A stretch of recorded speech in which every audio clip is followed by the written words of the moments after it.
Hello students, I am Dr. A.B. Patil. Welcome in this session of Origin and Evolution of Life, lecture number 4. In previous lecture, we already discussed about the Darwin's theory of natural selection. In this lecture, we will discuss about the mutation theory. And this mutation theory, which is proposed by the scientist Hugo de Vries in 1901 after the rediscovery of Mendel's work. He proposed this mutation theory, which is based on his 7th generation observations on the plant evening primrose, that is Oenothera lamarckiana. Evening primrose वरती जे काही Hugo de व्हेरिसनी त्याच्या 7th जनरेशनचा जो काही study केला होता, त्याचे जे काही नंबर ऑफ एक्सपेरिमेंट त्याने कॅरी आउट केले होते, ह्या एक्सपेरिमेंट्स वरती ही थेरी काय असणार, थेरी बेस्ड आहे. Means this theory is based on his observation of the 7th generation of the plant evening primrose. Then he observed that during his experiment, Hugo de Vries observed that the offsprings of the parents, which shows the number of characters, and these number of characters of the offsprings which are similar to their parents. But some offsprings shows some characters which are different from the parent. Means the offspring shows the variation, means variant, त्याच्यामध्ये variant पाहायला मिळणार आहेत, variations पाहायला मिळणार. And these characters which are not similar to their parents, means they are not like these plants which are not similar to the normal plants, these plants which are different than the normal plant because there are some variation, त्याच्यामध्ये काही variation पाहायला मिळणार आहे. And these variations which are occur due to the mutation. म्हणजे Hugo de व्हेरिसनी जे experiment केले, त्या experiment मध्ये त्याला असं दिसून आलं की बरेचशाच कॅरेक्टर्स हे ऑफस्प्रिंगचे जे कॅरेक्टर्स असणार आहेत ते कुणासारखे असणार, पॅरेंट सारखे असणार.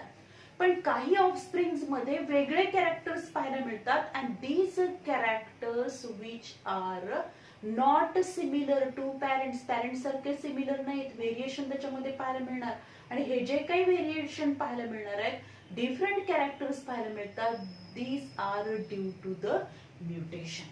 Means the spontaneous variation or sudden change clearly different from the phenotypic expression of the parents, and these sudden variations were called as a mutation. Mutation कशाला म्हटलेलं आहे, तर spontaneous variation clearly different from the phenotypic expression of the parents. म्हणजे असे काही spontaneous variations पाहायला मिळालेले आहेत, spontaneous variations which are clearly different, की जे पूर्णपणे काय आहेत, क्लिअरली आपण त्याचं डिफरन्सिएशन करू शकतो. These are clearly different from the phenotypic expression of the parents. म्हणजे पॅरेंटच्या फिनोटायपिक एक्सप्रेशन पेक्षा, म्हणजे जो काही एक्सटर्नल अपीअरन्स दिसणार आहे त्या फिनोटायपिक एक्सप्रेशन पेक्षा या ऑफस्प्रिंग मध्ये आपल्याला काय दिसणार आहे, स्पॉन्टॅनियस व्हेरिएशन्स पाहायला मिळणार आहेत. अँड दीज सडन व्हेरिएशन, या सडन व्हेरिएशन्सनाच म्हटलं जातं, these sudden variations were called mutation, त्याला म्युटेशन म्हणतात. And mutation or discontinuous variation, त्याला दुसरं नाव आहे discontinuous variation. Then the next आपण बघू शकतो, these changes are inheritable. हे जे काही चेंजेस असणार आहेत ते काय असतील, इनहेरिटेबल आहेत. Means these changes which are transmit from generation after generation, means these changes are inheritable. According to Hugo de Vries, these changes are inheritable. In this way, Hugo de Vries proposed this theory of the mutation theory, and this mutation theory of which is based on his observation. Then what are the main features of this mutation theory? या mutation थेरीचे main features काय असणार आहे, तर पहिलं जे काही feature आहे which is nothing but the mutations are large, sudden and discontinuous variations in a population. जे काही म्युटेशन होणार आहे ते म्युटेशन कसे असणार आहेत? म्युटेशन्स आर लार्ज आहेत. त्याचबरोबर जे लार्ज चेंजेस आपल्याला दिसणार, सडन आपल्याला एखादा चेंजेस दिसतो, त्याचबरोबर डिसकंटिन्युअस व्हेरिएशन पाहायला मिळणार. कंटिन्युअस एकसारखे व्हेरिएशन आपल्याला पाहायला मिळणार नाही, तर डिसकंटिन्युअस व्हेरिएशन पाहायला मिळतील इन ए पॉप्युलेशन. पॉप्युलेशन मध्ये आपल्याला काय पाहायला मिळणार आहेत? सडन चेंजेस पाहायला मिळतील, त्याचबरोबर डिसकंटिन्युअस व्हेरिएशन पाहायला मिळतील, and these mutations which are large. Then the next feature आहे the changes are, these changes are inheritable. हे जे काही चेंजेस असणार आहेत ते कसे आहेत? इनहेरिटेबल चेंजेस आहेत. म्हणजे जे चेंजेस दिसतात आपल्याला 7 जनरेशन वरती त्यांनी, म्हणजे हे जे काही इव्हिनिंग प्राइमरोज हे जे प्लांट आहे, या प्राइमरोजचे, इव्हिनिंग प्राइमरोज या प्लांटचे 7 जनरेशन त्याने स्टडी केले, आणि 7 जनरेशन मध्ये त्याला काय दिसलेलं आहे? हे जे काही म्युटेशन्स पाहायला मिळतात, हे जे काही डिसकंटिन्युअस व्हेरिएशन्स पाहायला मिळालेत, ते जे ते कॅरेक्टर जे असणार आहे, दी चेंजेस आर इनहेरिटेबल. हे चेंजेस कसे आहेत? इनहेरिटेबल आहेत. Then mutation provide raw material for organic evolution. म्हणजे हिगोडी वेरीच्या मतानुसार असं आहे की हे जे काही म्युटेशन असणार आहे, दिस म्युटेशन म्हणजे हा जो काही सडन चेंज होणार आहे, डिसकंटिन्युअस व्हेरिएशन आपल्याला पाहायला मिळतात. These changes which are due to these changes mutations are occur, and due to mutation provide the raw material for organic evolution. म्हणजे ह्या म्युटेशन मुळेच काय झालेलं आहे? ऑर्गॅनिक इव्होल्युशन झालेलं आहे, असं ह्युगो डी व्हेरीजनी त्याच्या थेअरीमध्ये मांडलं. Then the next आहे mutation may be useful or harmful. Mutation हे युजफुल पण आहे आणि हार्मफुल पण आहे. म्हणजे जे काही चेंजेस आपल्याला दिसणार आहे, जे काही सडन कॅरेक्टर्स मध्ये आपल्याला व्हेरिएशन पाहायला मिळणार आहे, त्याच्यातले काही जे फिनोटायपिक एक्सप्रेशन असतील ते युजफुल असतील, काही हार्मफुल असतील.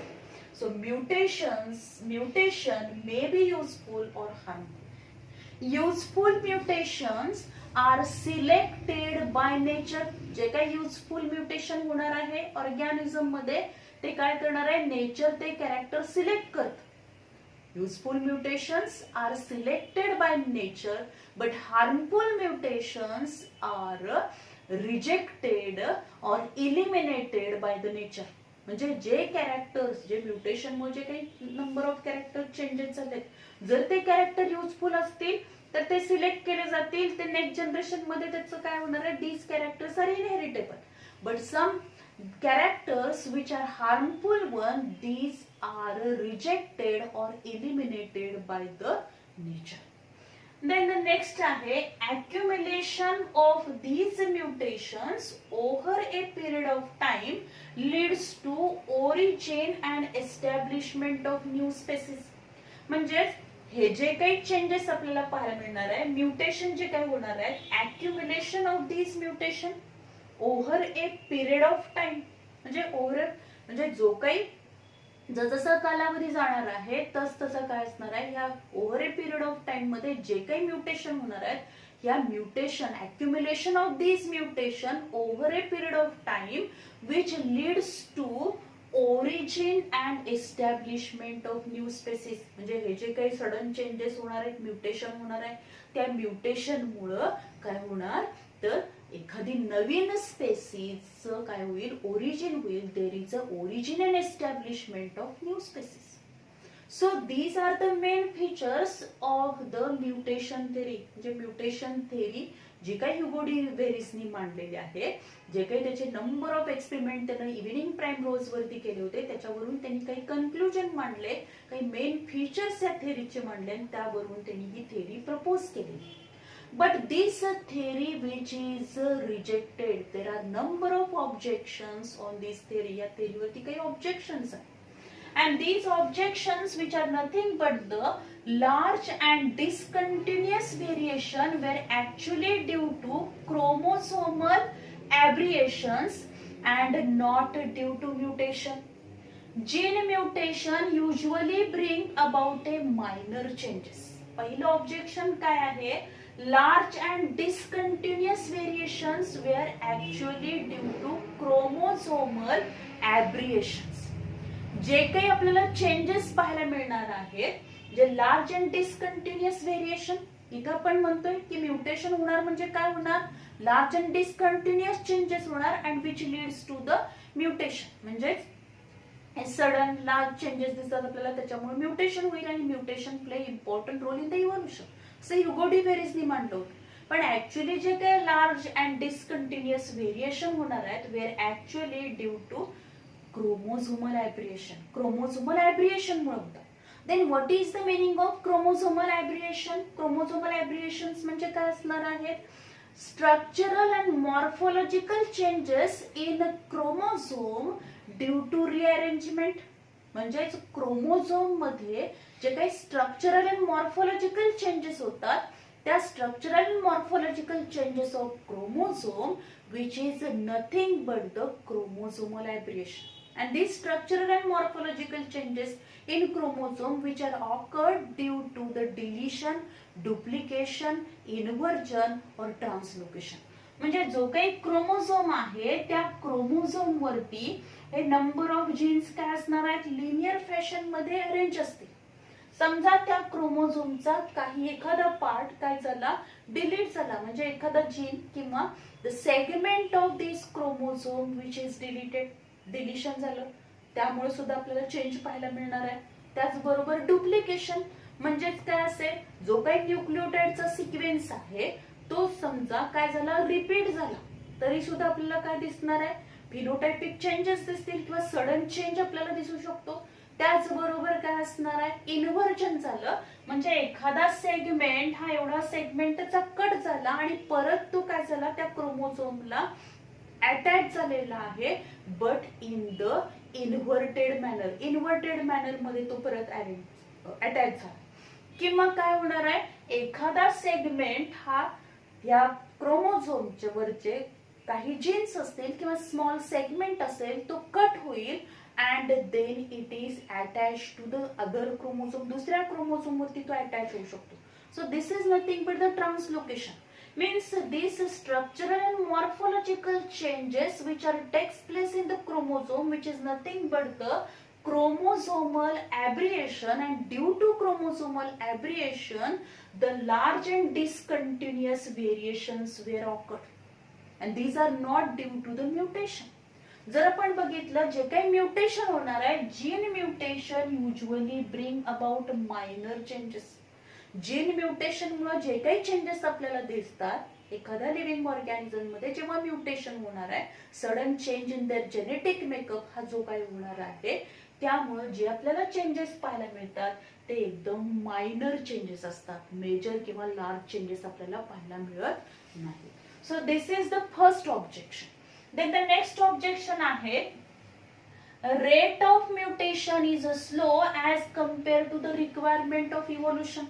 म्हणजे इव्होल्युशन होण्यासाठी जेवढा काय पाहिजे तर हा म्युटेशनचा रेट पाहिजे. म्हणजे रेट ऑफ म्युटेशन जे काही चेंजेस होणार आहेत ते चेंजेस होण्यासाठी जेवढा रेट पाहिजे तेवढा हा म्युटेशनचा रेट नाही. The rate of mutation is slow as compare to the requirement of evolution. Evolution होण्यासाठी जेवढा काय असणार आहे हे चेंजेस किंवा आपण डिसकंटिन्युअस व्हेरिएशनचा जो काही चेंजेस आपण म्हणतो तो जेवढा फास्टली व्हायला पाहिजे तेवढा होणार नाहीये. तो म्युटेशन जे काय होणार आहे तो रेट ऑफ म्युटेशन हा एकदम काय आहे? स्लो आहे. देन द नेक्स्ट आहे third objection. Chromosomal aberration have little significance in evolution as they are quite unstable. जर आपण बघितलं क्रोमोसोमल ॲब्रिएशन जे असणार आहे हॅव ए लिटिल सिग्निफिकन्स, म्हणजे इव्होल्युशन मध्ये अगदी कमी प्रमाणात त्याचा सिग्निफिकन्स ऑर द रोल आहे chromosomal aberration, because they are quite unstable. Chromosomal aberration हे कसे आहेत? क्वाइट अनस्टेबल असल्यामुळे these chromosomal aberration have a little significance in the evolution. So these are the three objection on this mutation theory. Then the next आपण बघू शकतो डार्विनने जी काही theory मांडली आणि ह्युगो डी व्हेरिसनी थेरी मांडलेली आहे त्यांच्यानुसार त्या दोघांची जर आपण मतं बघितली तर आपल्या लक्षात येईल according to Darwin variations are small and directional. डार्विनच्या मतानुसार जे काही व्हेरिएशन्स आपल्याला पाहायला मिळतात म्हणजेच आपण बघतो की जे ऑफस्प्रिंग्स असणार आहेत the offsprings which are not exactly similar to their parents म्हणजे नंबर ऑफ कॅरेक्टर्स हे काय असणार आहेत ऑफस्प्रिंग आणि त्यांचे पॅरेंट्स म्हणजे मुलं जे असतील आणि त्यांचे आई वडील यांच्यामधले बरेचसेच कॅरेक्टर सारखे असतात पण बऱ्याचशाच कॅरेक्टर मध्ये आपल्याला व्हेरिएशन पाहायला मिळतं. आणि हे जे काही व्हेरिएशन आपल्याला ऑफस्प्रिंग मध्ये पाहायला मिळणार आहे पॅरेंट्स आणि ऑफस्प्रिंग या दोन्ही मध्ये जे आपल्याला व्हेरिएशन पाहायला मिळतं according to Darwin variation are small and directional. हे जे व्हेरिएशन असणार आहे ते स्मॉल आहे आणि डायरेक्शनल आहे. whereas mutation are large, sudden, random and directionless. पण म्युटेशन जर आपण बघितलं तर डार्विनने जे काही मत मांडलेलं आहे त्याच्यानुसार variation are small and directional whereas the mutations are sudden, random, large and directionless. ते कसं आहे लार्ज आहे सडन आहे सडन चेंज आपल्याला पाहायला मिळणार रॅन्डमली त्याच्यामध्ये चेंजेस पाहायला मिळणार आहेत आणि जे काही चेंजेस असणार आहेत ते कसे असतील डायरेक्शनलेस चेंजेस असणार. देन द नेक्स्ट आहे according to Darwin gradual inheritable variations over a long period of time leads to the speciation. Means gradual inheritable variation over a long period of time over a long period of time जे काही हळूहळू gradual continuous म्हणजेच आपण म्हणतो हे changes जे होणार आहेत ते शिस्तीत चेंजेस होणार आहेत ग्रॅज्युअल चेंजेस होणार आहेत आणि या gradual variation gradual inheritable variation over a long period of time leads to the speciation. Speciation means there is a origin of a new species. नवीन स्पेसिस तिथं काय होईल नवीन स्पेसिसचं ओरिजिन होणार आहे त्याच्यासाठी काय होणार हे चेंजेस हळूहळू चेंजेस होत जाणार आहेत ग्रॅज्युअल चेंजेस होत जाणार आहेत आणि या ग्रॅज्युअल चेंजेस मुळे काही वर्षानंतर आपल्याला एखादी नवीन स्पेसिसची ओरिजिन पाहायला मिळते. Then according to Hugo de Vries पण ह्युगो डी व्हेरिसनी काय म्हटलेलं आहे according to Hugo de Vries mutations due to mutation or mutation leads to the speciation. पण ह्युगो डी व्हेरिस असं म्हणतो की म्युटेशन मुळेच काय होणार आहे नवीन स्पेसिस ही ओरिजिन होते. नवीन एखादी स्पेसिस जेव्हा नेचरमध्ये त्याचं ओरिजिन होणार आहे establishment of new species or this speciation which is due to the mutation. A single step large mutation is called as a saltation. म्हणजे आपण जर बघितलं what is mean by saltation? The single step large mutation. Single step large mutation. एक single step मध्ये जास्त प्रमाणात जर mutation झालं is called as a saltation. त्याला आपण काय म्हणतो saltation. So this is all about the mutation theory. ही जी थेरी ह्युगो डी व्हेरिसने मांडलेली आहे आणि ह्युगो डी व्हेरिसने जेव्हा काय केलेलं आहे जेव्हा त्यानं इव्हिनिंग प्राइम रोज वरती एक्सपेरिमेंट्स कॅरी आउट केली आणि हे एक्सपेरिमेंट्स म्हणजेच जे काही मेंडेलचं वर्क होतं ते मेंडेलचं वर्क हे पूर्ण जगासमोर आलं नव्हतं पण जेव्हा 3 सायंटिस्टने हे वर्क परत काय केलेलं आहे ते त्यांचं जे काही जेनेटिकल वर्क सुरू होतं वेगवेगळ्या ह्याच्यावरती ऑर्गॅनिझम्स वरती तसा ह्युगो डी व्हेरिस हा इव्हिनिंग प्राइम रोज वरती एक्सपेरिमेंट करत होता आणि जेव्हा after the rediscovery of the Mendel's work Hugo de Vries in 1901 propose this theory mutation theory. या थेरीमध्ये त्यानं सांगितलेलं आहे की जे काही इव्हॉल्युशन होणार आहे जेव्हा एखादी नवीन स्पेसिस डेव्हलप होते ती म्युटेशन मुळे होते. पण या थेरीवरती बरेचसेच ऑब्जेक्शन घेतलेले आहेत कारण जे काही लार्ज चेंजेस होणार आहेत ते फक्त म्युटेशन मुळे होऊ शकत नाही. So this is all about the mutation theory. Thank you very much.